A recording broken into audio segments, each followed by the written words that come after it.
প্ৰবাস দলেৰ হত্যাকাৰীক ফাঁসি দিও, ফাঁসি দিও, ফাঁসি দিও।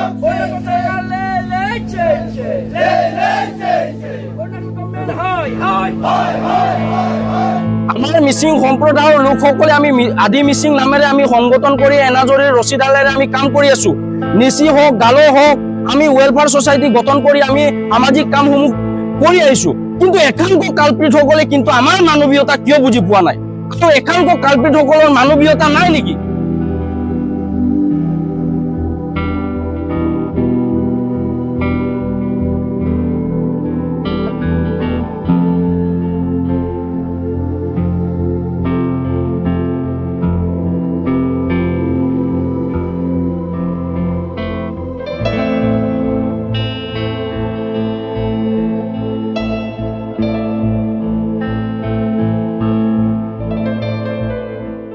হয়, যেহেতুকে যোৱা কেইদিনমান পূৰ্বে ইটানগৰৰ চিম্পুত যি প্ৰভাস দলে নামৰ এজন মিচিং যুৱকক এজন অৰুণাচলৰ এজন ব্যক্তিয়ে যি দাৰে গপিয়াই হত্যা কৰিছিল, ইয়াৰ কেইদিনমান পিছতে পুনৰ 13 জুলাই তাৰিখে যি ৰয়িঙৰ বাংবেলিত যি আমাৰ মিচিং পুনৰ এজন যুৱকক কৰ্মৰত যুৱকক যি শংকৰ পেগু নামৰ এজন যুৱকক যি গুলিয়াই হত্যা কৰিছে, যে এই তদন্তৰ দাবীত আমি টিএমপিকে এমএমকে টিএমএমকে এই ৰুট ব্লকেট কাৰ্যসূচী আমি ৰূপায়ণ কৰিছোঁ। আমি আৰু অৰুণাচল প্ৰদেশৰ চৰকাৰক অৰুণাচল প্ৰদেশ চৰকাৰ আৰু গৃহ বিভাগক আমি প্ৰশ্ন কৰিব বিচাৰিছোঁ, বাৰে বাৰে মিচিং যুৱকে যি কৰ্মৰ সন্ধানৰ অৰুণাচল প্ৰদেশত যি কাম কৰি আছে, আমাৰ কাম কৰা যুৱকসকলক অৰুণাচলৰ একাংশ ব্যক্তিয়ে কিয় গৰু ছাগলীক মাৰাৰ দৰে বাৰে বাৰে কিয় হত্যা কৰি আছে? আৰু বাৰে বাৰে এনেদৰে হত্যা কৰাৰ পিছতো অৰুণাচল চৰকাৰ আৰু অৰুণাচলৰ গৃহ বিভাগে বা পুলিচ প্ৰশাসনে আজিলৈকে কিন্তু কালপ্ৰিতসকলক এৰেষ্ট কৰি উচিত ন্যায় দিব পৰা নাই কিয়? উচিত ফাঁচি দিব পৰা নাই কিয়? যে আমি প্ৰশ্ন কৰিব বিচাৰিছোঁ মিচিং ৰাইজে। আৰু আমি বাৰে বাৰে টিএমপিকে এমএমকে টিএমএমকে অৰুণাচল চৰকাৰক আমি দাবী জনাই আহিছোঁ, স্মাৰক পত্ৰ প্ৰদান কৰি আহিছোঁ। কিন্তু আজি 15-20 দিন হয় প্ৰভাস দলেৰ দোষীক আজিলৈকে কিন্তু কোনো অৰুণাচল চৰকাৰ বা অৰুণাচল গৃহ বিভাগ বা পুলিচ প্ৰশাসনে আজিলৈকে কৰায়ত্ব কৰি কিন্তু আজিলৈকে কোনো তদন্ত কৰিব নোৱাৰিলে। আমি সেইটো বাৰে বাৰে আমি মেমৰেণ্ডামত আমি দাবী জনাই আহিছোঁ যে অসম অৰুণাচলৰ চৰকাৰে যুটীয়াভাৱে তদন্ত কৰি দোষীক উচিত শাস্তি দিয়ক। কিন্তু আজিলৈকে কোনো ধৰণৰ শাস্তি নহ'ল। কি আমাৰ অৰুণাচল চৰকাৰে আমাৰ মিচিং সম্প্ৰদায়ৰ লোকসকলক কি শান্তিপ্ৰিয় মানুহ বুলি ভাবিছে নেকি? আজি আমি প্ৰশ্ন কৰিব বিচাৰিছোঁ। আমি বাৰে বাৰে আমি অশান্তি সৃষ্টি কৰিব বিচৰা নাই। আমি মাত্ৰ দাবী জনাইছোঁ যে সমগ্ৰ অৰুণাচলবাসীক আমি দোষী সাজিব বিচৰা নাই। আমাৰ ৰুট ব্লকেট কৰি অৰুণাচল ব্যক্তিসকলক আমি হাৰাশাস্তি দিবৰ বাবে আমাৰ কোনো লক্ষ্য নহয়। কিন্তু আমাৰ এটাই লক্ষ্য যে আমাৰ মিচিং যুৱকসকলক যিসকল কালপ্ৰিতে যে গৰু ছাগলীক মাৰাৰ দৰে ধাৰে গপিয়াই এজন আলফাক এজন কোনো ধৰণৰ দোষীক মাৰাৰ দৰে গুলিয়াই হত্যা কৰিব আৰু আমাৰ মিচিং সমাজে লাহেকে বহি থাকিম নেকি? আমি প্ৰশ্ন কৰিব বিচাৰিছোঁ। সেইবাবে আমি অনিৰ্দিষ্ট কাললৈ অৰুণাচলৰ লোকসকলক বা অৰুণাচল চৰকাৰক আমি দাবী জনাবৰ কাৰণে এই ৰুট ব্লেকেট কাৰ্যসূচী আমি ৰূপায়ণ কৰিছোঁ। আৰু যেতিয়ালৈকে অৰুণাচল চৰকাৰে দোষীসকলক কালপ্ৰিতসকলক ফাঁচি নিদিয়ে তেতিয়ালৈকে কিন্তু আমাৰ টিএমপিকে এমএমকে বহি নাথাকোঁ আৰু অনিৰ্দিষ্ট কাললৈ এই কিন্তু আমাৰ ৰুট ব্লকেট কাৰ্যসূচী অব্যাহত থাকিব। আৰু যদি কালপ্ৰিতসকলক ফাঁচি নিদিয়ে কিন্তু ইয়াতকৈ আৰু কিন্তু আমাৰ আন্দোলন কিন্তু বৃহৎ হ'ব বুলি আমি ইয়াৰ পৰাই সকিয়নি দিছোঁ। সেইটোকে আমি বাৰে বাৰে প্ৰশ্ন কৰিছোঁ। আমাৰ মিচিং সম্প্ৰদায়ৰ লোকসকলে আমি আদি মিচিং নামেৰে আমি সংগঠন কৰি এনাজৰীৰ ৰছীডালেৰে আমি কাম কৰি আছোঁ। নিচি হওক গালো হওক আমি ৱেলফেয়াৰ ছ'চাইটি গঠন কৰি আমি সামাজিক কামসমূহ কৰি আহিছোঁ। কিন্তু একাংশ কালপ্ৰিতসকলে কিন্তু আমাৰ মানৱীয়তা কিয় বুজি পোৱা নাই?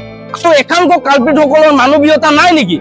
আমি দুখন ৰাজ্যৰ মাজত আমি এটা এনাজৰী ৰছী আমি বান্ধোন এটা আমি গঢ়ি তুলিবৰ কাৰণে কাম কৰি আছোঁ।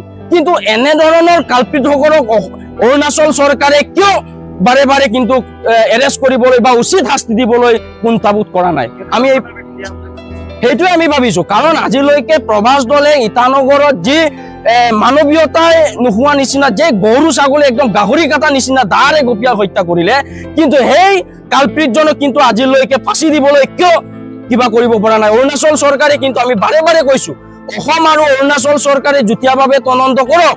তদন্ত কৰি কালপ্ৰিতজনক ফাঁচি দিব লাগে, কিন্তু আজিলৈকে অৰুণাচল চৰকাৰে গৃহ বিভাগে কৰিব নোৱাৰিলে। কিয় ৰক্ষণাবেক্ষণ দিছে অৰুণাচল চৰকাৰে? ইয়াৰ মাজত কিবা টকাৰ লেনদেন কৰিছে নেকি অৰুণাচল চৰকাৰে? আমি এনেধৰণৰ আমি অনুভৱ কৰিছো। कम्युनिटी तो फुल्ली मिसिंग को, हम मिसिंग भाई बहनों को हम लोग बहुत सपोर्ट है, क्योंकि हम लोग एक है। मिसिंग को मर्डर क्या है वो मिसिंग सिर्फ को नहीं, हमको क्या है, हम लोग एक ब्लड है। हमेशा हम लोग 2013 से हम लोग का सोसाइटी फॉर्म हुआ है, तो उसके बाद उसका आगे में तो हम लोग बिल्कुल माने ये रिलेशनशिप नहीं था, रिलेशन होने से भी अलग था। लेकिन अभी जो है हम लोग एक ब्लड है, एक भाई है, एक बहन है। जो मिसिंग को मर्डर किया तो मेरा बेटा को, मेरा भाई को, मेरा बहन को क्या है, तो हम लोग बहुत दुख है। तो हम कभी नहीं भूलेगा कि ये दिन, उस दिन ये ईटानगर में हुआ, फिर रोइंग में हुआ, फिर रोइंग और ईटानगर का बीच में एक प्रेशर तो उसको मारा पीटा गया है, उसको तीनों हो गया अभी। इसलिए मैं अरुणाचल, हमारा जितना अरुणाचल का आदिवासी है, मिसिंग को हम लोग बहुत सपोर्ट करता है। इसलिए जहाँ तक मिसिंग भाई लोग जाएगा, हम लोग वहाँ तक हम लोग जाएगा। चाहे कोर्ट में जाओ, उसमें जाओ, गबांग में जाओ, इसमें हम लोग हमेशा साथ में हम लोग साथ देंगे और देते रहेगा। जब तक सजा नहीं देगा तो हम लोग करते रहेगा। फिर हम लोग आंदोलन करेगा, बोलने से भी हम लोग करते रहेगा, सपोर्ट करते रहेगा। आप लोग, हम सिर्फ मिसिंग है बोल के महसूस हो, हमारा सब आदि आप लोग को साथ दे रहा है, गालों भी दे रहा है। आप लोग कभी भी हम लोग मिसिंग लोग को ऐसा अंडर एस्टिमेट है बोल के कभी महसूस ना है। हम लोग हमेशा आप लोग को साथ देंगे, क्योंकि सजा नहीं देने से हम लोग करते रहेगा। फांसी देना है, जो गलतियां किया है सब दोनों को फांसी देना है। उसको हम लोग का भाई मर गया तो उन लोग को भी सुसाइड करना है, उन लोग को भी हैंग करना है। उसको हम मेरा तरफ से बहुत रिक्वेस्ट करता है। ये देखिए, स्पेशली मैं निसी कम्युनिटी को यही बोलना चाहूँगा कि कहाँ से वो लोग परमिशन मिला है बार बार आदमी को चोट करने के लिए, आदमी को मारने के लिए। अगर पेमा खांडू का गवर्नमेंट अगर उसको संभाल नहीं सकता है तो हम लोग असम की तरफ से, TMP की तरफ से सीधा हम लोग बोल रहे हैं, खून का बदला खून लेंगे हम लोग। इसमें कोई कंप्रोमाइज नहीं होगा। 3 दिन देते हुए हम लोग अगर 3 दिन में अगर फांसी का सजा नहीं देगा तो कोर्ट हम लोग ले लेंगे। बाद में उसका जमींदार हम लोग का ऊपर में नहीं होगा, सीधी बात है। अरुणाचल गवर्नमेंट वही पेमा खांडू स्पेशली आपको बोल रहा हूँ कि निसी कम्युनिटी कहाँ से मिला है साहब इतना? वो लोग इतना 60-17 कम्युनिटी है वहाँ में, जाति है अरुणाचल में, कोई भी नहीं कर रहा है, सिर्फ निसी इतना क्यों कर रहे हैं वो लोग? अल्लाह देखिए, होम मिनिस्टर को हम लोग उसने एप्लीकेंट किया था, उन्होंने अच्छा से भी बोला है हम लोग को, मतलब हम लोग जो एप्लीकेंट किया है उसको समाधान करने के लिए हम लोग तैयार है। लेकिन समाधान कहाँ? समाधान का उल्टा निसी भाई को भेज के और फिर एक को मारने दिया है, वो भी बंदूक से। मैं अरुणाचल गवर्नमेंट से यही कहना चाहता हूँ, हर आदमी का साथ में अगर बंदूक दिला देगा, लाइसेंस दिला देगा, वही लाइसेंस से क्या आदमी मारने के लिए लाइसेंस दिया है क्या? बंद करो वो सिस्टम को। वो ये सबको लेके क्या साबित करना चाहते हैं अरुणाचल गवर्नमेंट? और वो निसी कम्युनिटी स्पेशली बोल रहा हूँ, हम लोग ये देखो, स्पेशली देखो, हम लोग का हाथ में भी हथियार है, लेकिन अभी तक नहीं रुका है, इस्तेमाल नहीं किया है अभी तक। इसीलिए लास्ट टाइम हम लोग बोल रहे हैं कि अभी से अगर कहीं में भी अगर होगा और इसमें समाधान नहीं होगा तो 3 दिन का अंदर कुछ न कुछ होने जा रहा है, सीधा बात है। इसलिए होम मिनिस्टर और पेमा खांडू चीफ मिनिस्टर को भी हम लोग बताया जा रहा है, और निसी होशियार, निसी कम्युनिटी को होता है, कम्युनिटी को होता है, कम्युनिटी को होता है। अरुणाचल गवर्नमेंट हाय, अरुणाचल गवर्नमेंट हाय।